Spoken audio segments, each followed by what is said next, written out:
Welcome back after the break. कुछ macro level की हमने बातें की माफ़ कीजिएगा कि सिंध और पंजाब में इस वक्त गवर्नेंस रिलेटेड क्या मसाइल हैं, लेकिन प्राइम मिनिस्टर का विज़न फॉर कराची क्या है, which is known as the economic engine for Pakistan.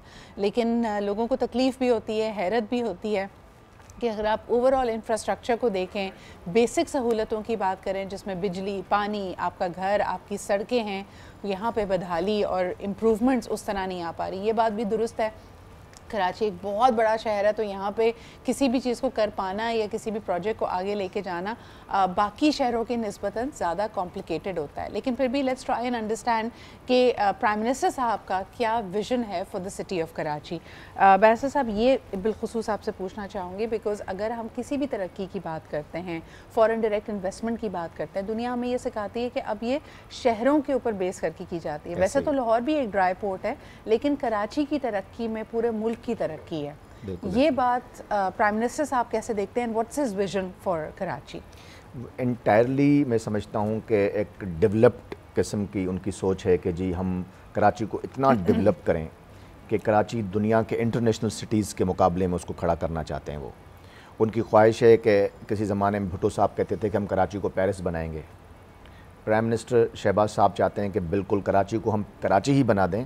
Paris तो चलो हम नहीं बनाते, लेकिन कराची डिज़र्व करता है कि कराची की तरह होना चाहिए, रोशनियों का शहर होना चाहिए। उसके लिए ये बेसिकली PMLN पॉलिसी थी कि सबसे पहले तो हमने कराची में अमन कायम करना था। वो दौर था जब कराची में डेली लोग मरते थे, टारगेट किलिंग उरूज पे होती थी, यहाँ पे बिज़नेस ना होने के बराबर था।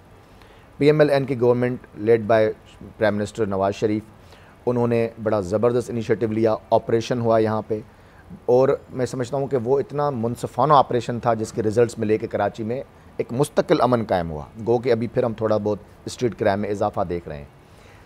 उसके बाद फिर उनका विजन की सेकंड चीज़ कि अब अमन हो गया तो फिर यहाँ पे बिज़नेस फ्लोरिश करे। उसके लिए पॉलिसीज़, टैक्स के अंदर बड़ी ज़बरदस्त पॉलिसीज़ के जी बिज़नेसमैन जो यहाँ पे काम करते हैं उनको इतनी रियायतें होनी चाहिए टैक्स के अंदर ताकि वो अच्छे तरीके से अपना बिज़नेस कर सकें।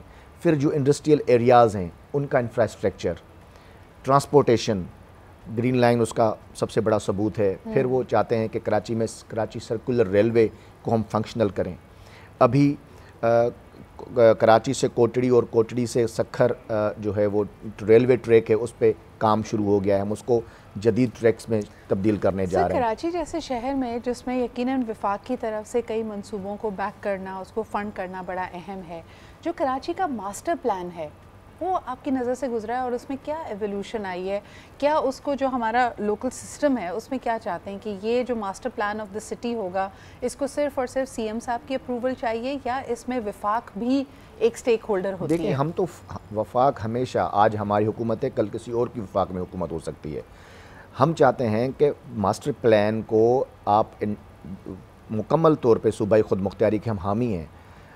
जो सिटी गवर्नमेंट है कराची की वो मास्टर प्लान को देखे और बाकी इदारे including provincial government and federal government उसको फैसिलिटेट करें फंडिंग के हवाले से, जो भी उनको चीज़ें दरकार हैं। जिस तरह अभी फेडरल गवर्नमेंट कर रही है, हम K4 मंसूबा, ठट्टा से हम पानी 0 पॉइंट से लेकर कराची तक पानी ले आने में हम इंशाल्लाह 2026 में कामयाब हो जाएंगे।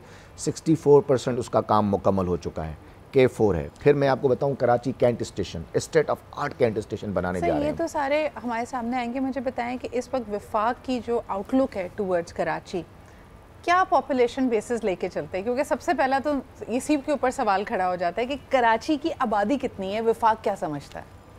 देखिए, वफाक के पास जो डेटा होगा वफाक उसी के ऊपर सारी पॉलिसीज़ बनाएगा। इस वक्त डेटा जो पॉपुलेशन, जो लास्ट टाइम हमारी पॉपुलेशन हुई है, वफाक समझता है कि अप्रॉक्सीमेटली 2 करोड़ के करीब कराची की आबादी है। और अगर हम इसको एक विजन 2030 या 2035 की बात करें कि 10 साल में हमने कहाँ पहुँचना है, आप क्या समझते हैं कि कराची की पॉपुलेशन कहाँ तक पहुँचेगी? क्योंकि जितने मंसूबे हैं, चाहे पानी का मंसूबा हो, ग्रीन लाइन हो, ये सर्व तो उसी पॉपुलेशन को करेगा ना।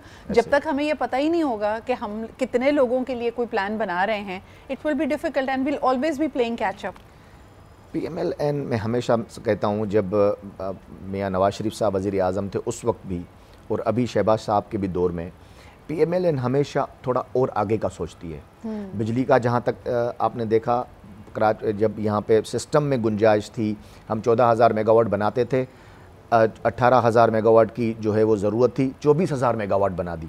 زیادہ بنایا، کیونکہ ہمیں معلوم ہے کہ آنے والے دنوں میں آبادی بھی بڑھے گی، وسائل بھی ہمارے اور درکار ہوں گے، چیزیں اور ہمیں کرنی پڑیں گی۔ اسی طرح کراچی کو لے کر بھی اگر ہماری ایکسپیکٹیشن ہے کہ کراچی آج سے 10 سال بعد آج 2-2.5 کروڑ ہے، کل کو 3 کروڑ کی آبادی ہو جائے گی، تو ہمیں 4 کروڑ کے حوالے سے انفراسٹرکچر بھی بنانا پڑے گا، کیونکہ ہم بار بار تو نہیں چیزیں بناتے۔ بہت ساری اب جس طرح کراچی سرکولر ریلوے ہے، ہم بار بار اتنا بڑا پروجیکٹ اس کے حوالے سے، کیونکہ اس کا پورا انفراسٹرکچر یہاں چاہیے ہوگا، وہ بار بار نہیں ہوتا ہے۔ سر کچھ ٹائم لائنز ہیں کیا ہمارے سامنے کہ آپ کو لگتا ہے کہ اگلے الیکشن سے پہلے ان میں سے کون کون سے ترقیاتی منصوبے کمپلیٹ ہو جائیں گے؟ الحمدللہ ہم دونوں یہ چیزیں جو موجودہ K4 کراچی کا پانی کا سب سے بڑا مسئلہ، جی، یہ 2026 میں ہم مکمل کرنے جا رہے ہیں۔ جون 2026 میں اگر کام آج کھلوا دیں میئر صاحب، جون 2026 میں ہم گرین لائن کی مزید یہ جو ایکسٹینشن ہے اس کو مکمل کر لیں گے۔ موٹر وے سب سے بڑا امپورٹنٹ چیز ہے، کیونکہ پورٹ کنیکٹ نہیں ہے ابھی تک موٹر وے کے ذریعے۔ کراچی حیدرآباد سکھر موٹر وے اسی ہمارے ٹینیور میں انشاءاللہ پرائم منسٹر شہباز شریف صاحب آئیں گے، اس کا افتتاح کریں گے۔ پھر ہم بہت زبردست طریقے سے، یہ تو ہو گیا مین چیزیں، کراچی میں ابھی ہم بہت جلد ایونٹ کرنے جا رہے ہیں، مزار قائد پہ بہت بڑا ایونٹ کرنے جا رہے ہیں، جس میں پورے سندھ سے یونیورسٹی کے تمام میرٹ پہ جو طلباء ہیں وہ آئیں گے، انہیں ہم لیپ ٹاپس دے رہے ہیں تاکہ وہ جدید جو ہے وہ سہولتیں اس سے آراستہ ہو سکیں۔ تو یہ ساری چیزیں کرنے جا رہے ہیں۔ شہباز سپیڈ اب منتظر ہے کراچی بھی اس کی، اور خاص طور پہ ان ترقیاتی منصوبوں کو لے کے 3 سے 4 منصوبوں کی نشاندہی کی ہے بیرسٹر صاحب نے، جو کہ یقیناً ارلی ہارویسٹ پروجیکٹس ہیں، اور ان کا کہنا ہے کہ اسی ٹینیور میں وہ انشاءاللہ تعالی مکمل کیے جائیں گے۔ Thank you sir for being here and for apprising us with this good news. اسی کے ساتھ ہم لیتے ایک چھوٹا سا break, we'll be right back.